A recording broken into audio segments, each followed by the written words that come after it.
Muy buenas a todos. El día de hoy vengo a traer un tema titulado El ministerio pastoral y evangelístico no existe en la actualidad. Muchos han hablado sobre el tema de los apóstoles y profetas de la actualidad y se dice que ese ministerio ya no existe porque los apóstoles fueron los que escogió Jesús, entre ellos el apóstol Pablo, que también fue escogido por Cristo, aunque él fue escogido por Cristo luego de Cristo subir al cielo, mientras que los otros fueron escogidos antes. Pero sabemos por la palabra de Dios que Pablo sí era un apóstol verdadero. Sin embargo, en la actualidad no existen apóstoles y no hay un ministerio apostólico. Lo que sí existe son misioneros que ejercen el rol que ejercían los apóstoles en aquel entonces. Hombres y mujeres que viajan por el mundo a los lugares más recónditos para llevar la palabra de Dios. Y ese era el oficio del apóstol. Pero no viene siendo lo mismo que los apóstoles de la iglesia primitiva, los cuales tenían la titularidad de apóstoles y el liderazgo de la iglesia, cosa que le fue dada por el mismo Jesús, y una cosa es tener el don y otra el ministerio. Existen hoy día hombres que tienen el don pastoral, pero tampoco quiere decir esto que ellos sean pastores.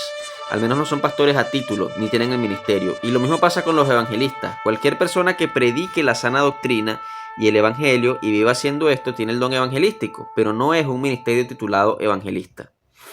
Y la razón por la cual el título no existe es porque no hay una continuidad directa con la línea que estableció Jesús de sus 12 apóstoles, los cuales tenían autoridad sobre la iglesia y serían los únicos que podrían ungir, obviamente guiados por el Espíritu Santo, a otras personas en cualquiera de los 5 ministerios. Porque si nos basamos en el principio de autoridad, todo comienza por Jesús y tendría que bajar a los demás, ya que Cristo es la cabeza. De Cristo baja a los demás, pero esta continuidad del liderazgo fue interrumpida en el siglo III. En el 323, en el concilio de Nicea, Constantino el Grande crea la Iglesia Católica tras un genocidio de 45.000 cristianos donde los torturó para que renunciaran a creer en Cristo y su evangelio. En el 327, Constantino, conocido como el emperador de Roma, ordena a Jerónimo traducir la versión Vulgata en latín, cambiando los nombres propios hebreos y adulterando las escrituras. En el 431 se inventa el culto a la Virgen, en el 594 se inventa el purgatorio, en el 610 se inventa el título de papa, en el 788 se imponen adoraciones a las deidades paganas, en el 1079 se impone el celibato de los sacerdotes, palabra totalmente católica, en el 1090 se impone el rosario, en el 1184 se perpetra la Inquisición, en el 1190 se venden las indulgencias, en el 1215 se le impone la confesión a los sacerdotes, en el 1311 se impone el bautismo de bebés, en el 1439 se dogmatiza el purgatorio, en el 1854 se inventa la Inmaculada Concepción, en el 1870 se impone un papa infalible y se inventa el concepto de contratación. Hay más de 2500 cosas inventadas por esta religión para esclavizar al ser humano y seguir dogmas inventados por ellos.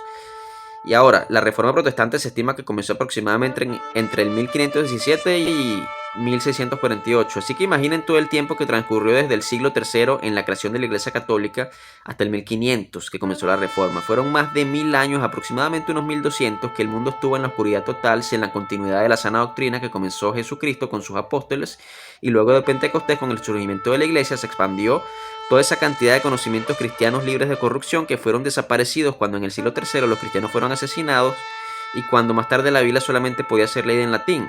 Ahora, hay que recalcar que los hombres que comenzaron la reforma no estaban dentro de la continuidad pastoral cuya autoridad venía primordialmente por Cristo y sus apóstoles. Ni Calvino, ni Lutero, ni ninguno de los demás hombres que estuvieron liderando la reforma protestante eran pastores, ni podían nombrar pastores. Así que, ¿cómo se explica que existen pastores hoy día? ¿Por qué? Porque es un estudio dominical. Eso no es bíblico. Que alguien sea pastor por eso, porque va a una escuela ministerial, eso no hace a nadie pastor. Ahora, otra cosa que hay que entender es que la mayor parte de la iglesia verdadera salva, o sea, la mayor parte del cuerpo de Cristo está ahora mismo en el cielo. Esta es la época en la cual solamente queda un pequeño remanente del cuerpo de Cristo en la tierra. Existen muchos cristianos, pero la mayoría de ellos no son salvos. O sea, no forman parte del cuerpo de Cristo, que es la iglesia. Por esta razón, Jesús dijo: cuando venga el Hijo del Hombre, ¿hallará fe en la tierra? Es importante señalar que si estamos en la época en la cual existe el mayor número de llamados, pero muchos son los llamados y pocos los escogidos.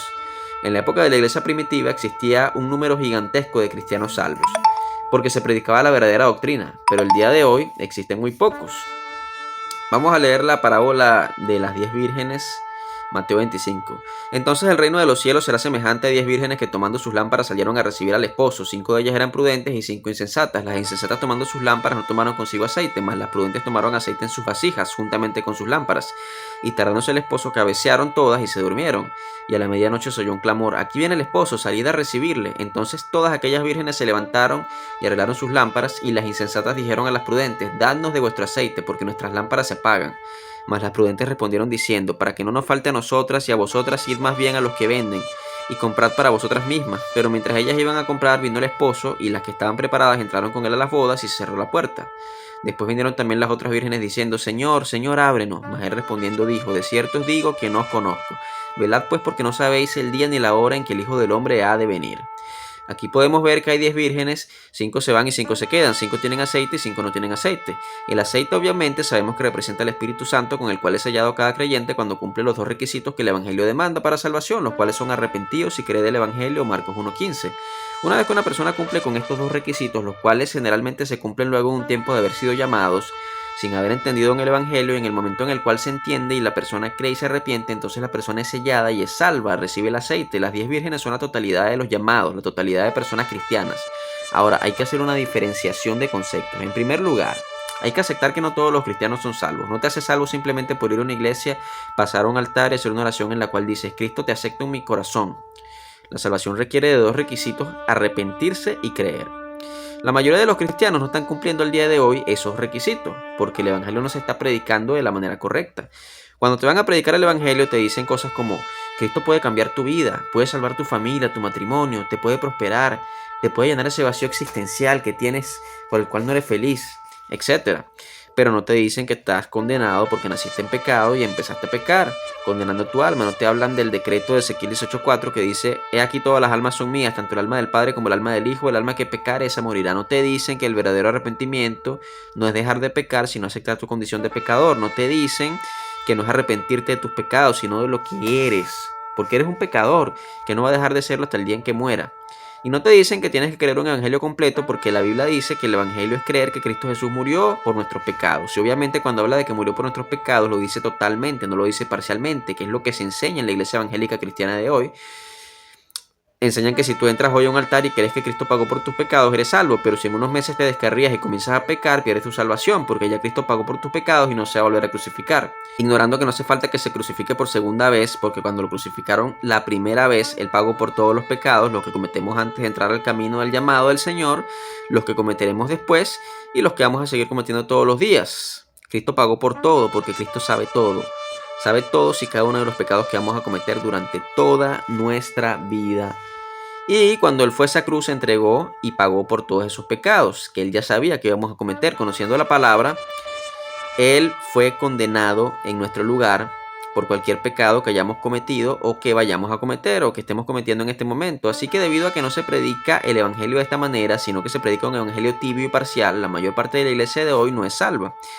Así que no es lo mismo ser cristiano que ser salvo. Obviamente tienes que hacerte cristiano para ser salvo, porque cristiano es aquel que cree en Jesús, pero eso no quiere decir que todos los cristianos sean salvos, porque hay cristianos que no han terminado de creer el evangelio por completo, sino de una manera parcial. Son los cristianos que están en el llamado.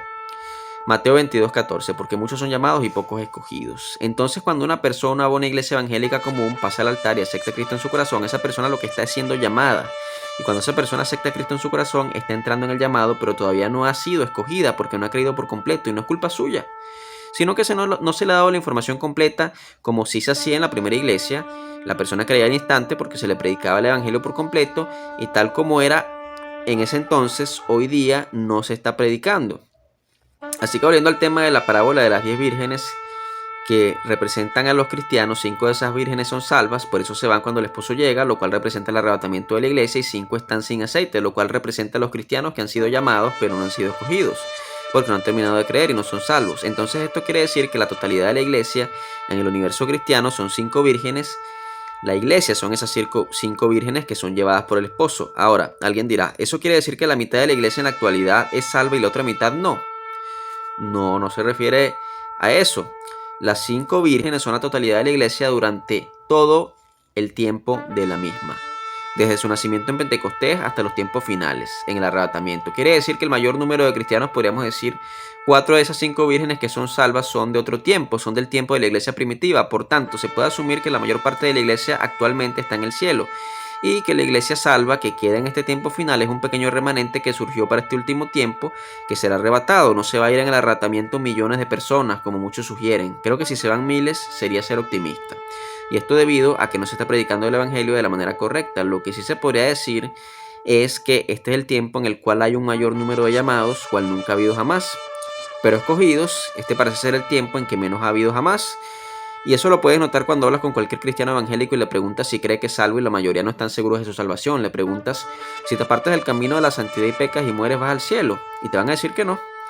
Hace poco escuché un pastor diciendo que la salvación no dependía de tu seguridad en la salvación, sino de una vida consagrada. Yo pregunto, ¿dónde dice eso la Biblia? La Biblia dice que el que crea será salvo, y creer es creer el Evangelio, y el Evangelio es que Cristo murió por nuestros pecados. Y cuando dice Cristo murió por nuestros pecados, lo dice de manera total. No dice creer que Cristo murió por la mayoría de nuestros pecados, pero si te descarrías y te pierdes. No lo dice de esa manera, dice el que crea. Eso quiere decir que no se trata de una vida consagrada lo que define nuestra salvación, sino nuestra seguridad en la misma salvación. Y el entendernos como pecadores, obviamente, esto de que una vida consagrada define la salvación y no la asegura en la salvación, se lo escuché a un pastor calvinista. Bueno, un supuesto pastor, porque como el título del video lo dice, estoy desmintiendo que hay pastores hoy día. Pero este hombre decía esto, cosa que no es bíblica. Ahora, algo bueno que puedo decir en favor de los calvinistas es que ellos sí se reconocen como pecadores y tienen un poco más claro el concepto de que no es por ir a hacer una oración que uno es salvo. Pero veo que tampoco ellos están al 100% seguros de la salvación, o al menos este pastor que mencionó esto, cuando dice que la seguridad de la salvación no es la que determina tu salvación. Yo creo que tienes que estar 100% seguro de que Cristo pagó por todos los pecados. De eso se trata la sustitución. No paga un 99, sino un 100. Al mismo tiempo, también hay quienes dicen que si no muestras una vida en santidad, nunca fuiste salvo. Eso es otra mentira. Hay personas que pueden caer en pecados graves siendo cristianos y eso no quiere decir que no son salvos. Hay personas que pueden caer incluso en la adicción a las drogas, en la fornicación, en la pornografía. Hay personas que se pueden volver violentas, pero son salvas.